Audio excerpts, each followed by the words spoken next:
Hello and welcome back to my channel. The weather today is insanely bad here, so I am really glad that I've decided to do a question and answer because quite frankly I am definitely a fair weather rider when it comes to today's weather. It ain't happening. All the horses are in and eating hay and tucked up, so they're all quite happy, and I'm just hugging the Arga and drinking tea and trying to keep nice and warm and thinking of indoor jobs to do. So, questions and answers. Well, I had lots of fun reading all your questions on Instagram and Facebook. So thank you very much to everyone who sent in questions. There were loads. So I've tried to pick a variety across different topics, as I thought that would make it more interesting for everyone to watch. So let's fire away. The first one from Violet, and lots of you asked this actually. How many horses do I have? That is a good question. I don't know. Right, so I have 8 Connemara's. So they are called Nala, Atlantis, Comet, Calypso, Evanos, Echo, Flint and Barney. And I've had them all for quite a long time now. They are between 11 and 13 they are in age. And they're all grey and they all work in the team. But they also all have individual things that I like to do for them as well. So although they work as a team together, because that's kind of fun, and working as a Liberty team is one part of what they do, but they also all do things either individually or as a pair as well. So you might often see them on my videos doing different things.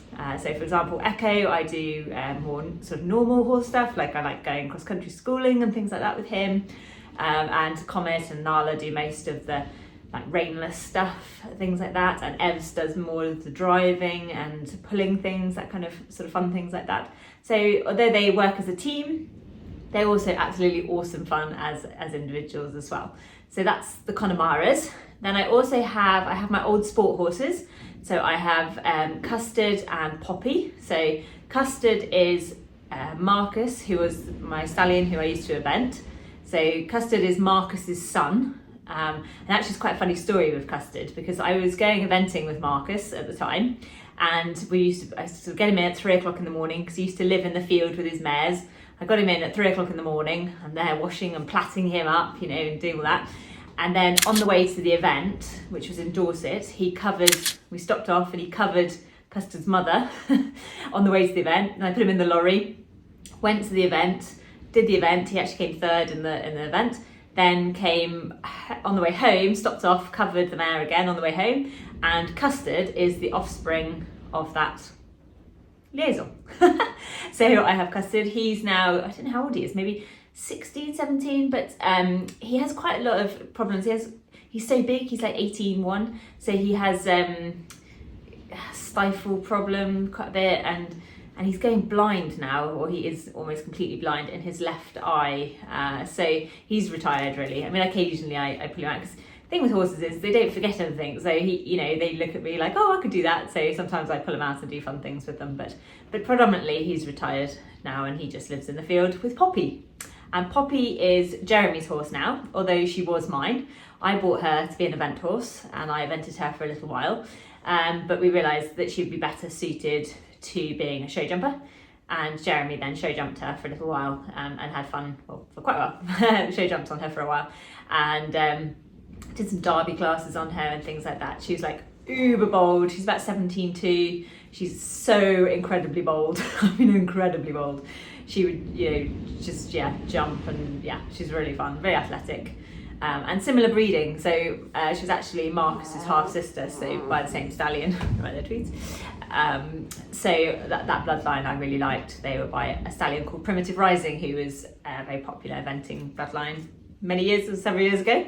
And she is now 27, 20, so we've had her since she was a 5-year-old, and she now just lives with Custard. And before that she was living with Marcus when he was gelded. So I had those two.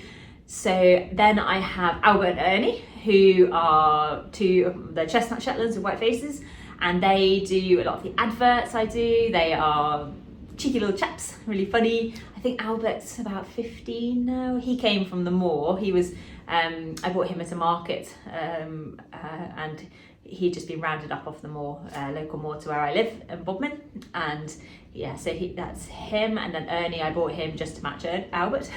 So I had a pair of them, and they do all the adverts. They do lots of the fun things. I mean, they're the ones that do on the trains, on boats, and all sorts of amazing things. They're so brave, they're so fun, they know all the tricks, they know how to do most of the things I like doing. And they make lots of you laugh, so lots of you, millions and millions and millions of people who have watched their videos. I mean, I think, yeah, lots of them, I don't even know how many millions of views they've got, lots. I mean, one video's got, I think, 20 something million, so that's just one video. So lots of people enjoy watching them. And they're still here, still absolutely fine, healthy. Albert has a typical Shetland problem where he has his teeth they basically crack. So Shetlands have the adult size, horse size teeth, but in a small head. So they often then have tooth problems. And what happens is you then have to have them removed. So over the last few years, Albert's had to have big chunks of time where he doesn't do anything because he has to have the odd tooth or two removed. So he's had quite a few removed now. But he's absolutely fine, and he does all his stuff and looks well and is doing a good job. Ernie's just hilarious, he's Ernie. And they basically are free range around the farm here. They go wherever they like, do what they like. They're like, oh, we're coming in with you. Oh no, we don't want to go in with you, we want to go with you. So they just pick and choose what they do. Because they can eat a little bit more grass than the other Shetlands. So that leads me on to my other Shetlands, so my silver team. I've got 5 silver dapples, so that's the brown chocolate body with the white manes and tails. So I've got 5 of them. They came from Sweden, and I'll put a link to my other video about them so you can see all about them. And they range, I think, from like the oldest is 6 and the youngest is rising 4, so they're kind of that sort of age bracket, and they're very much what I see for the future, what I want to work on with them. I've got some goals and plans for them with their training, and I love them, they're great. And gradually, like as you get to know them and their personalities, they're starting to learn some of the tricks that Albert and Ernie do as well. So hopefully they'll sort of follow in their footsteps with the fun things and the sort of adverts and sort of clever side of the videoing aspect, but as well as hopefully doing more of the single file hitches and the unicycling and some other plans I've got for them as well. So they're really sweet, and they're called Seb and Bridget. They're the bigger 2, and then I've got Etta, Margot and Sparrow, who are a little bit smaller. So 1 gelding and then the rest, the 4 mares. And so that's really fun working with a herd of mares. Over the years, I've been really lucky to have lots of different combinations. So I've had stallions running with mares. I've had 3 of those over the years. And then I've had all stallion herds, a bachelor herd, proper bachelor herd, then gelding herds, mare herds, and yeah, all sorts of different ones. So that's really fun and really interesting in terms of learning about horse behaviour and being a better trainer, which is ultimately what I want to do. So that's those guys. Have I got anybody else? I've got Charlie Donkey. He came from Ireland. He had been doing a bit of pulling like peat bricks. So in Ireland they gather peat, and then in the old days the donkeys would carry them on carts and bring in the peat bricks for the fires. So Charlie had actually done a bit of that before I got him, and then when I got him, he had quite bad feet. When I got him, his feet sort of curled around like a Turkish slipper, which so that's took quite a while to get that better, but he now do some driving and things like that with him. And he is Echo's best friend, so him and Echo, who's one of the Connemara's, they hang out all the time together, so they're a good pair. Who else have I got? Oh, Klaus! Could I forget? I only just got him and I've forgotten. No, so Klausy boy, who you saw in my previous video recently, just picked up Klaus from France. And actually that leads me on, there was another question. What breed is Klaus? Sorry, I've forgotten who wrote it. I had to write them out. But his breeding is in the video, but just quickly, he is 50% Frisian, 25% Comtois, which is like a light draft horse, and 25% Iberian. So that gives him that sort of floaty mane and neck thing that he's got going on. And so Klausy boy, he's 4. And again, hopefully part of the future plans going forward. So whilst I love my Connemaras, absolutely adore them, they are just, my best friends, but they are getting older, and as they get older, you have to start thinking about what's next and what direction I'd like to go in and what to do next. So Klaus is very much part of that going forward. So that is all of my horses, I think. You met all my dogs, and then additional animals. I have 2 cats, called Louis and Rem, who are half brothers. Louis you see a lot in the videos, as he loves coming on my shoulders. He likes coming out with the horses, he comes riding, he comes in the car. He thinks he's a dog basically. And he appears wherever the dogs are, Louis is kind of there or thereabouts. And then Rem, his half brother, the other half of him, so Louis is Siamese, and then Rem, the other half of Rem is, I nearly said a bagel, it's not a bagel, that's not food, he's a Bengal, so, which means he's just a bit more weird. No, Rem's, well, how do I describe Rem? He's bigger, he's chunkier, and well, he's a bit more savage, I suppose. So Rem is either really friendly or really not, and he'll like attach himself to you. He's very funny, but he, like for example, he doesn't like Dalmatians. So I've had quite a few Dalmatians over the years, but he doesn't like them. So he doesn't mind the other dogs, but he doesn't like Dalmatians. So if Nancy, the Dalmatian, comes around, he'll chase her off. Doesn't mind the other dogs at all, but he doesn't like Dalmatians. And once with my previous Dalmatian, he was very, very sort of submissive dog, you know, sort of very polite and gentle dog. And I could hear her, you know, like that awful sound that dogs get when they get electrocuted. Well, it'll touch the electric fence. They make that horrendous noise. Well, anyway, I ran downstairs thinking, what on earth has happened? Because I could hear her making that noise, and there's Ren like bouncing on her, you know. He was only a little kitten then, so yeah, that's it. That's him. That's Ren. I had those two, and then Luigi the pig, who's a micro pig who has grown. He's probably, I don't know how big is he. He's probably 18 inches now tall, and he basically hangs around with all the horses and lives in the hay and just mooches around doing his own thing. When he was a little piglet, he used to come out with the dogs and stuff a bit more, but now he just kind of does his own thing and wanders around, amusing himself and hopefully living a happy life. So that's all my animals. So next question. Ooh, here we go. Oh, where's the one? Someone asked about Mulie, so let me just tell you about Mulie. Can't find that question. Sorry, I've forgotten who asked that. Mulie, I sold Mulie last year or the year before? Yeah, last year. So yeah, last summer I sold Mulie. I've forgotten, God, time goes so fast. I sold Mulie to a lovely lady. Hopefully he will go on and maybe do some TV work. She provides some horses for television and things like that. But basically what happened was Inca, who you saw at the end of my Meet My Pack video, Inca got diagnosed with lymphoma, and so the cancer treatment, and obviously I desperately wanted to save her. Inca was my baby, and it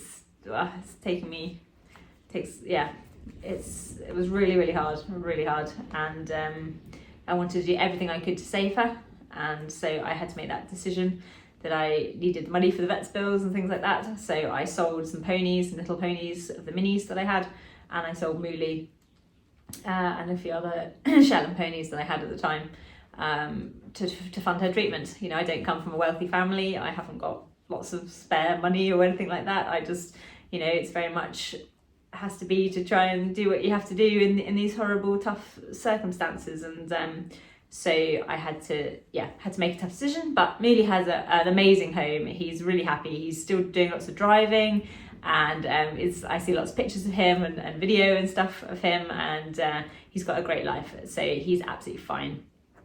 But it was really hard to let him go because he was so funny. He was such a character. But you know, life isn't always easy, and yeah, you can't pretend it just money doesn't grow on trees, and when you have to look after the animals, that's kind of what had to happen. So that's what happened with Mulie.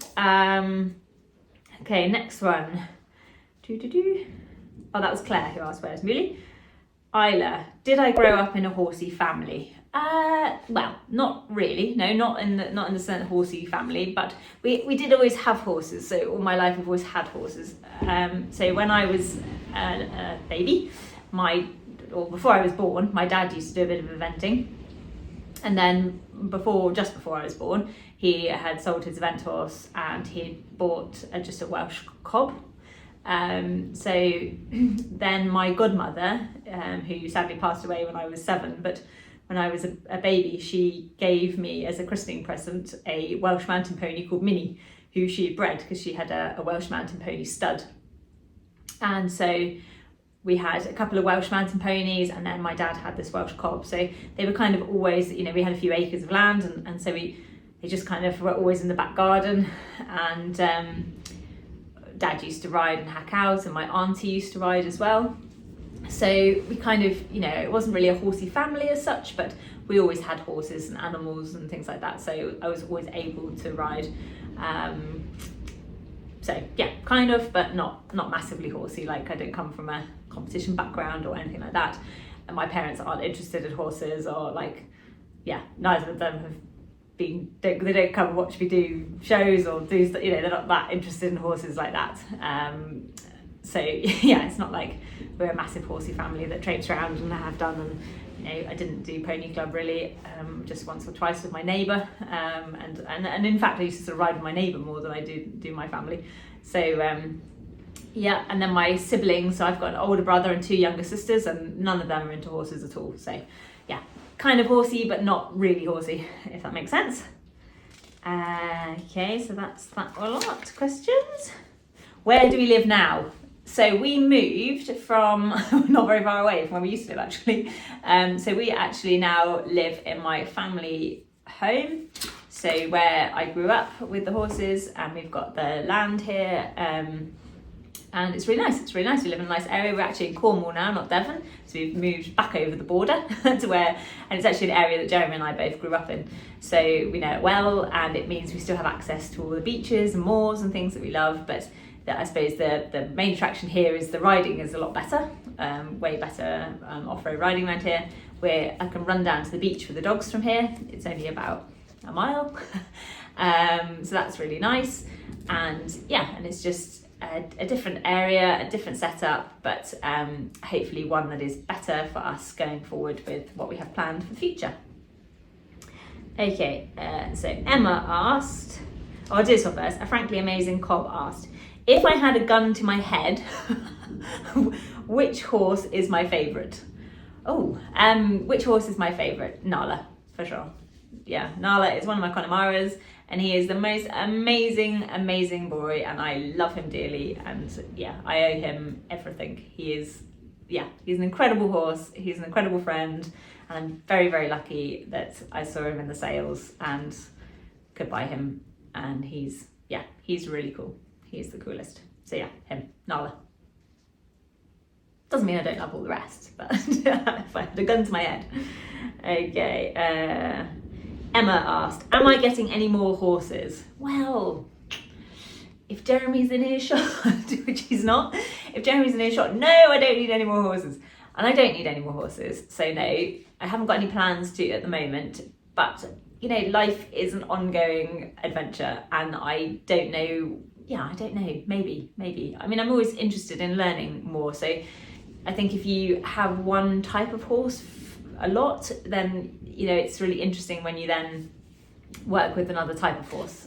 So it's been, you know, having had the Connemara's now for quite a few years, it's really fun, and has been really fun to start Klaus and to work with Klaus, because he's a completely different type of horse. So I think you can sort of get pigeonholed into one type of particular breed or type, because they are different to train, different horses.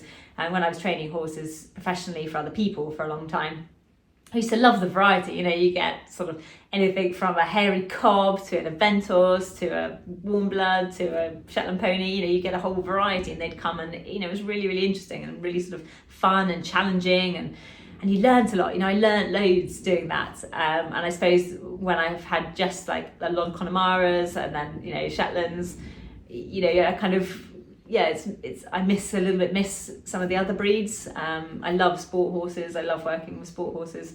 So I suppose I haven't got any plans to at the moment, but I have been looking at, before I bought Klaus, I was looking at some sport horses again, because I really enjoy that side of it as well. So never say never, haven't got any plans to at the moment. But don't be surprised if I do. Oh dear, okay. Okay, Susan asks, now we've seen all the dogs, are you planning on doing more with them on YouTube? yes, I will be doing a lot more with the dogs, and I really like the dog and horse combination. 2 reasons really. I love both, so I don't know quite why I've always sort of kept them separate, because my life is a mixture of. So I will definitely be mixing things up and having more, well, just keeping it more real really, more natural. That's how I am at home. Dogs are always with me, or a combination of dogs and horses. So I will definitely be including them more. I also think from a learning point of view, you can actually learn a huge amount by working with dogs, which is actually transferable and probably has a lot more that other people can learn as well from working with dogs. I think we should look at horse training more like how we train dogs than how we've trained horses over the centuries. So yes, definitely we'll be including the dogs more and doing more adventures with them. So next question. Jeanette, what adventures are next on the horizon? Well, I have never short of an adventure or two planned. Always like planning adventures. First of all, I've been learning to fly. So I've been doing my pilot's license, which is absolutely amazing fun. Those of you that have seen the film Fly Away Home, you'll know where I'm coming from with this.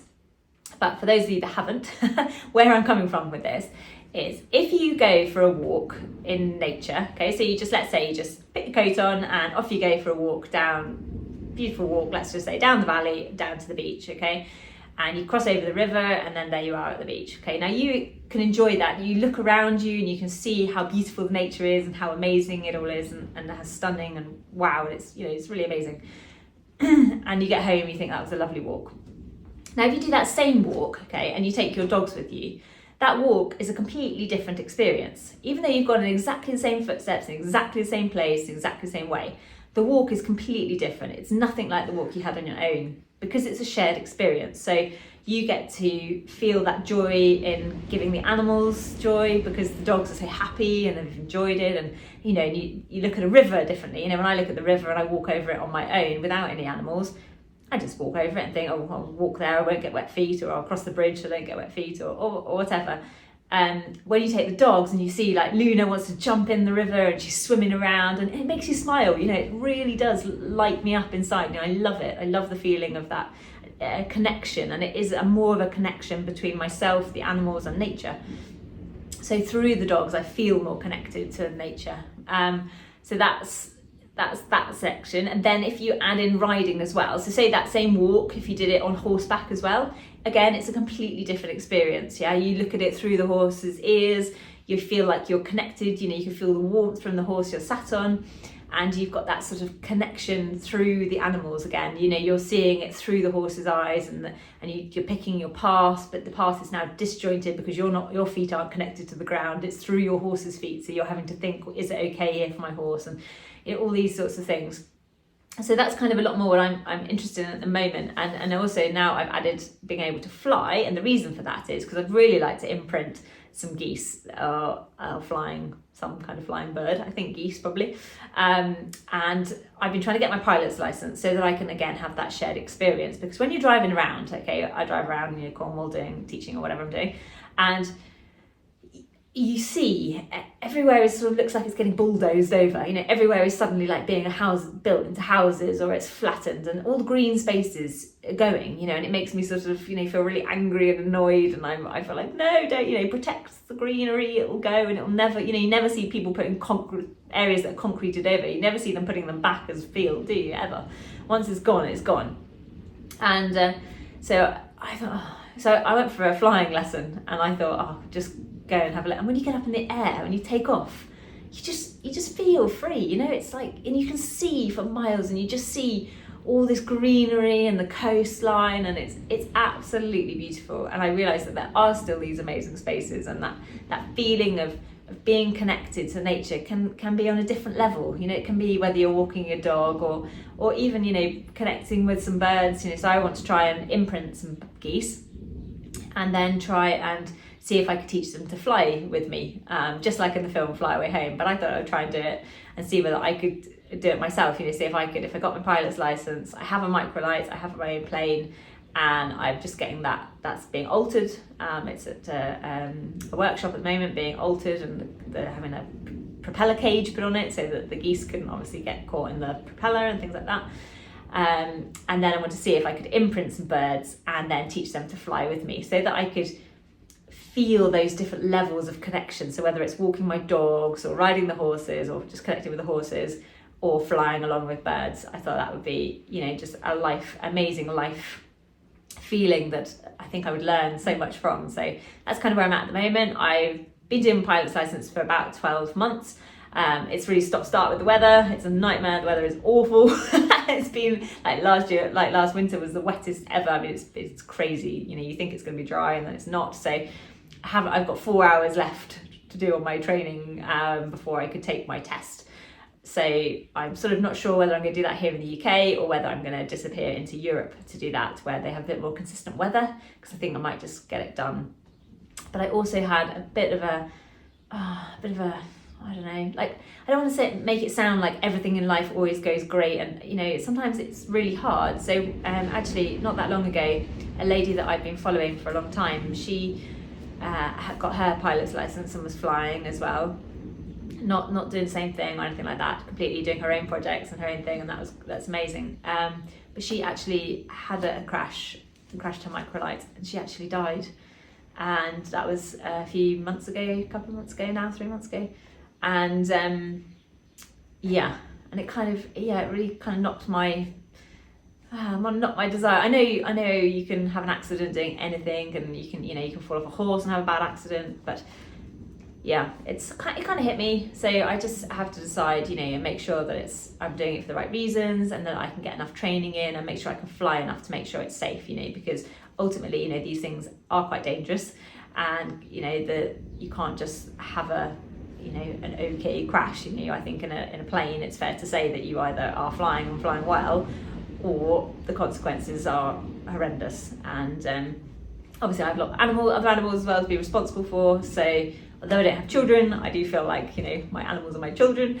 So I do feel like I have to sort of think that one through, and I'm just sort of giving myself a few months now just to sort of, just to let that settle and just to see how I feel. And I'm going to go to France and fly with somebody else and get some of their experience, and just try and put myself in that position to decide whether I'm doing it for the right reasons and that it's worth the risk to me personally, and see where we go. But could be an amazing project, and equally, if I don't do it because I decide the risk is too great, then there'll be another way. I'll be able to find another way of doing it.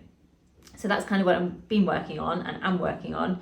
I also am back in Europe with the horses next year anyway, so I have 2 trips planned in Europe with them. So around, I think, March or April, we're going off with one lot, and then later in the year I'm back home, and then I'm back off again later in the year with another batch of horses. And I'll share more about those adventures, because I really want to get my channel into being about the adventures and sharing those adventures, but also how it all works, so all of the logistics and the costs and all of that, to make sure everyone can see like it's real. It's not like I don't have lots of money, I can't just fund things willy-nilly. I have to work hard, I have to save up, I have to plan it, and I have to try and budget it, how to make these things work. And I thought, actually, do you know what, it would be better to share all of that with you guys, so that if any of you want to do trips and have adventures with your horses or dogs or other animals, that you'd be able to get that information, because it is really hard. I haven't been able to find it, so I thought, I'm gathering all this information and then I can share it all with you,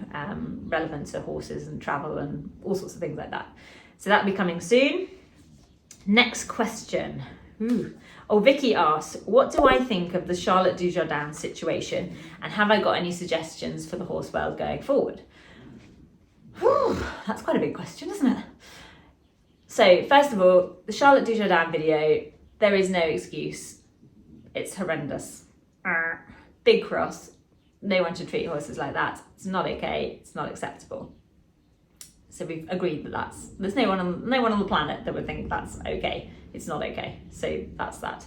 And she has to face the consequences of that with the authorising bodies, and obviously, that has a huge effect on her personally, as well as her career and everything else. So that's not right and not good, and that will be dealt with hopefully properly and all of that. Now, the other side of the horse world, the horse world isn't the best thing to be involved with. It is elitist. It is incredibly elitist. Let's not pretend it is. it's sexist. You know, a lot of it is. I mean, I'm trying, you know, I just feel like I'm just gonna be honest, okay? So I think it's elitist and I think it's really sexist. So what do I mean by being elitist? It is full of the same type of people. There's a lot of wealthy people in the horse world who have a lot of the say. So, you know, there are a lot of people, like the racing world is full of money, a lot of it, you know, these dressage horses are worth astronomical amounts of money, I mean crazy money. So when you have event horses, show jumpers, they're all a lot of money, you know. So when you add competition and a lot of money, and you're never going to get the best outcome for the horse in those environments, because you can't ignore the fact that, you know, if a horse is worth £10 million, you know, you can't blame people for not turning them out in the field with another horse that's worth 10 million quid in case they kick each other or hurt each other. I mean, I'm generalising, but if you look at it from animal welfare versus animal rights, so animal rights is a different thing, I think, to animal welfare. So there are people who believe horses should never be ridden or shouldn't do anything at all, and those are the people that I would say are for horses' rights. And, you know, I don't think you'd ever convince somebody that thinks a horse should never be ridden. I don't think you could ever convince them that they should. You know, that's their view, and they're entitled to that view. But I think what the horse world, and anybody like myself, anyone that's in the horse world has to be aware of, is the animal welfare side of it. So there's a great video being put out recently. I can't remember what it's called off the top of my head. But anyway, it was basically, you know, about the science of horses, and it showed. It was great. It was really informative. I'll put it in the info section because I can't remember the name of it, but I'll put the name of it in there so you can find it if you want to watch it. But it was great. It was a great video, lots of really interesting stuff for people to take on board. But, you know, it showed an event rider who has an amazing story. She's recovered from injury. Those that know her will know Bobby Upton. It's incredible, her story. You know, her comeback is insane. I mean, she's an amazing athlete herself and incredible, and they highlight her and show her in this video. Now, the only thing with it is, you know, Bobby Upton has a very privileged life. She is, you know, there is a lot of money behind her. You know, her setup is enormous, expensive, funded. I don't know whether it's family funded or whatever, but anyway, it's a very privileged life. So again, it's sort of in that elite field. And then, you know, her horses in this video, although it talked about that horses needed to have friends and be turned out in the field with other horses, you know, her horses weren't shown turned out in the other field. They were shown in squares, paddocks, which are not how horses, I don't believe, how horses should be kept. So when you're talking about animal welfare, I think we have to look at that. It's more important than online destroying somebody like Mark Todd or Charlotte Dujardin, you know, people that have been caught on video treating horses badly. Because, you know, let's use Charlotte's video is different, because I think the level of that video is just, you know, one thing. There was another video a couple of years ago, I think, of Mark Todd, who he was using a stick and hitting a horse, and to get the horse to go into a water jump on the cross country. Now, something that people have done for so many years, and you can go to any horse show, and I'm not saying it's right, it's just that it's not unusual. So the fact that I think the horse world is sort of conveniently blind when it suits, and then jump on a bandwagon and social media destroy them in the next breath, I think is where it's wrong. And more importantly, that horse that Mark Todd in particular, I'm talking about his situation, you know, it's more important that horses the other 23 hours of the day are kept in fields with, you know, that they have turnout with other horses, that their mental health needs are met. So, you know, I think a bigger problem the horse world has is the fact that horses in this country, in the United Kingdom, do not get turned out in fields with other horses, you know, because this is competition horses I'm talking about. So I think that should change. Okay, that's one thing I think needs to change. Okay, I think there are enough horses. I understand that you don't necessarily want to put valuable, let's just round the numbers up, whatever, a £10 million dressage horse. I can totally understand why you wouldn't want to turn a £10 million dressage horse out with another horse. Perhaps you're going to the Olympics next year with that horse. So therefore you're being protective that that horse doesn't get injured. But there are loads of welfare charities that have these sort of old horses, old ponies that have been handed into them or whatever, you know, and we've seen these people like Bobby Upton that have amazing facilities and structure. So yes, I agree her horse or those horses can't necessarily be turned out with like for like horses because they might get injured or they're more likely to. But I fail to see how any horse in the United Kingdom can't be turned out with an older pony or an older horse or a Shetland or some other companion horse so that they have their needs met. We could sort out, hopefully help some charity horses as well, because these people have amazing facilities. And then we've got two things happening. We've got horses that are living with other horses, meeting their needs, and we're not putting the competition and the worth of what they can do for us above the worth of what a horse needs, because I think that's where the welfare side of it comes into it for me. Okay, so horses' needs should be met, and that meeting a horse's needs is not having posh facilities and putting rugs on them. Meeting a horse's needs is having horses that aren't showing any stereotypy behaviours like weaving, box walking, lip slapping, or any of those behaviours. They are turned out in the field with other horses, and that's respected as what they deserve is their right. So that then when you have competition coming up, your horse can do the competition for you, with you, but when they're home, when they go home and they're turned out in the field, they are turned out with other horses. Now I know that's happening more, but I just think it needs to happen a lot more. I'm not saying that Bumby doesn't turn her horses out with other horses, I'm just saying in that video, it didn't show that. It showed them in individuals being able to touch each other over the fence, which is okay, but it's not the same thing. Yeah, it's not the same. Horses, I believe all horses should have companion other horses to live with. So I think the horse world should look at it more in that sense, about the whole 24-hour period of a horse's life, not just pick things that suit the horse world. Because arguably what Mark Todd did to that horse, although it's wrong and he shouldn't do it, arguably a horse that's suffering from laminitis is in more discomfort, or a horse that doesn't get to go out in the field ever, or only goes in the field on its own, arguably that horse has a worse life than a horse that was, you know, chased with a twig out the hedge for 10 minutes of its life.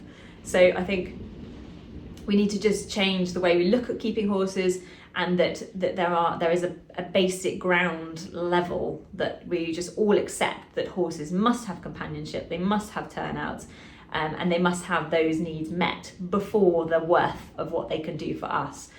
I think another thing that could change, and I'm not going to go on and on, but another thing that could change is the way we describe things. So, you know, I don't think we should say, oh, my horse loves show jumping, or my horse loves going cross country, or he wanted it. I read one title recently, he wanted it as much as I did, and this is referring to a cross country round. You know, I get the sentiment, okay, but it's factually, in terms of horse psychology, completely wrong. You know, a horse does not want to go cross country as much as we do, or it doesn't want it as much as, because if you took all the tack off and you got off, they wouldn't jump around the cross country course, would they? So I'm not trying to be flippant, it worries me that then you end up with like young people who follow along and they then think, oh no, my horse wanted that, and it's like, well no, he didn't. He did it because you've trained him, and maybe you give him a brilliant life, and therefore he's happy to do it, which I absolutely believe horses can be happy to do things for us. But we just have to be careful about the words we use, because it can be misleading and misinterpreted when it comes to actually, you know, what horses actually think, because what they're actually thinking and what we want to think they're thinking are not the same thing. So I think we just have to be careful of that. You know, I can't say to you, my horse loves going for a hack, okay?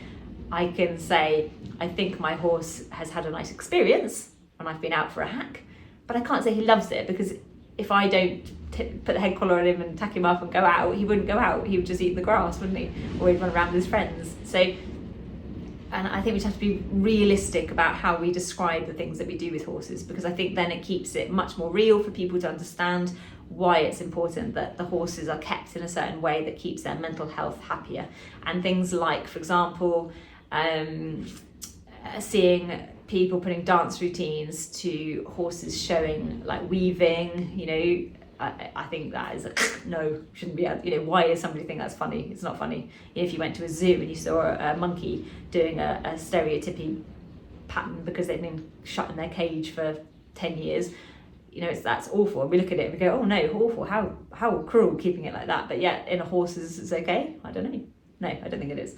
So I think more education. There are amazing people around the world who know a huge amount about horse behaviour and psychology, and those people should get to the forefront. But what we've got is, because it's quite elitist, the horse world, you end up with the same types of people inviting the same types of people who have the same attitude as those same types of people. So you end up with this culture that we have now, basically. And I think men can get away with a huge amount more than women, because I think, you know, look at the Charlotte thing, I think is an example of that, because I think if she was a man, she'd have got told off a lot more, not a lot more, sorry, she'd have got told off just the same. But I think when it's a female, I think men get away with a hell of a lot more, because I don't believe that there aren't a lot more situations where, you know, possibly men should get pulled up just as much. But I think because a lot of the horse world is organised and run, a lot of it is run by women, so there are a lot of women in the top jobs, whether it's industry jobs or whatever, making these decisions on things, that I think it means that, you know, men can rely on the fact that women like to follow men, and so therefore get away with a heck of a lot more than I think women do. So that's why I think it's a bit sexist. So there we go. That's my thoughts on that. And that's why I had Shetland ponies, actually, to be honest, in the first place, because I thought, well, it was true, I knew it was the case, that I didn't think, because I was female and in the world that I'm in, when you look around me and you looked at who else was in the horse world in that same sector, and this is, I don't know how many years ago now, 15, maybe more, 20 years ago, there wasn't anybody, just men, only men, no women. Not a single woman had a Liberty team in the world, except I was the first that I knew of. And there was nobody. There was literally nobody. And the reason I think that is because I think that there were, you know, obviously the French guys that do it, and remember, this is a long time ago, I'm not talking about now, I'm talking about 15, 20 years ago now.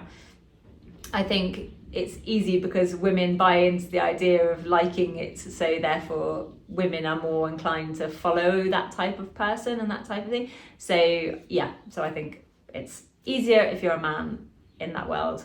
I think us women have a little bit more of a challenge, and so I decided then that rather than trying to just rely on that, I would have my Shetland ponies, and that would make everybody laugh. So I thought, it doesn't matter what sex you are, everyone likes to laugh, everyone likes a good laugh, and that led me into doing all the funny things I do, and I'm really grateful for that, because I love doing it, it's really fun, and I've had amazing times with it. But that was how and why I ended up wanting to add Shetlands and include that, because I thought I can, and for a long time I didn't appear in the videos because I thought I could sort of bypass that part of it, and to a certain degree it's true. You know, I don't think I would have the following I do now if it wasn't for the fact that I do lots of funny videos and lots of viral videos like that are funny, which then don't rely on, it doesn't matter whether I'm male or female, everybody likes laughing. So that was how I sort of got into it and how it grew, and then I could use the other bits on the side, and hopefully then I got the opportunities and could get some opportunities given to me that perhaps I wouldn't get otherwise. So that was why. So more questions.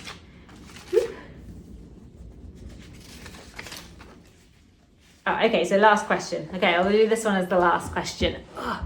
So where am I going next, and am I going to do any more shows with my horses? So I've never wanted to do shows with my Liberty horses, not really. Only because I always, you know, when you watch Liberty shows, I always feel a bit sorry. All the horses always look miserable. I'm like,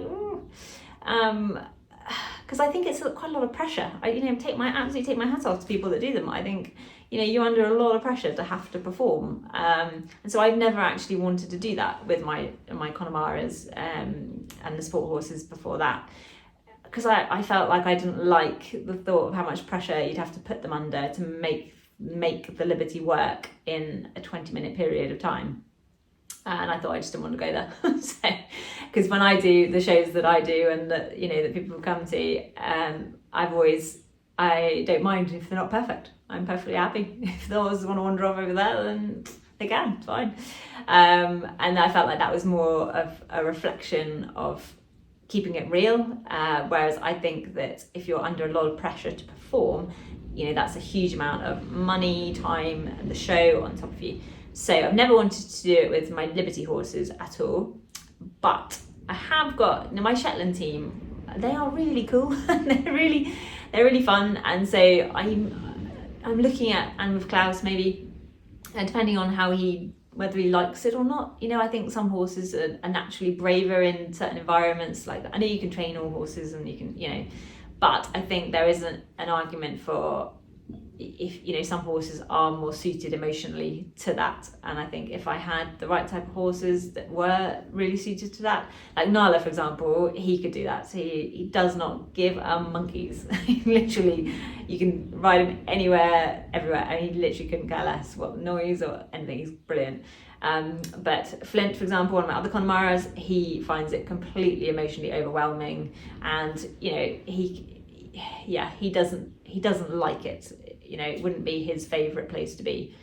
Now, I know you can train them to be better, and you can teach them to be better, and when they do more of it, they'll be better. So there is that. But I've done a few shows with the Shetlands now, and Klaus has been to a few, and it was interesting because when I do like a one evening or one day talk or demo with the ponies, their ponies are always really happy and chilled and whatever. When you end up doing multiple days, they get like cross, you know. Mine sort of tell me off. You know, Jeremy jokes and says that, you know, the problem with, you know, treating them the way I do at home and the way they live is that they tell me off all the time. So because they do live quite a free life, you know, they're always out, you know, out as much as they possibly can. They come in just to be looked after, really, but they live out, and they live out with their friends. Of course, when you go somewhere and you're staying overnight after night, and they're staying in stables and they haven't gone anywhere, they get cross with me.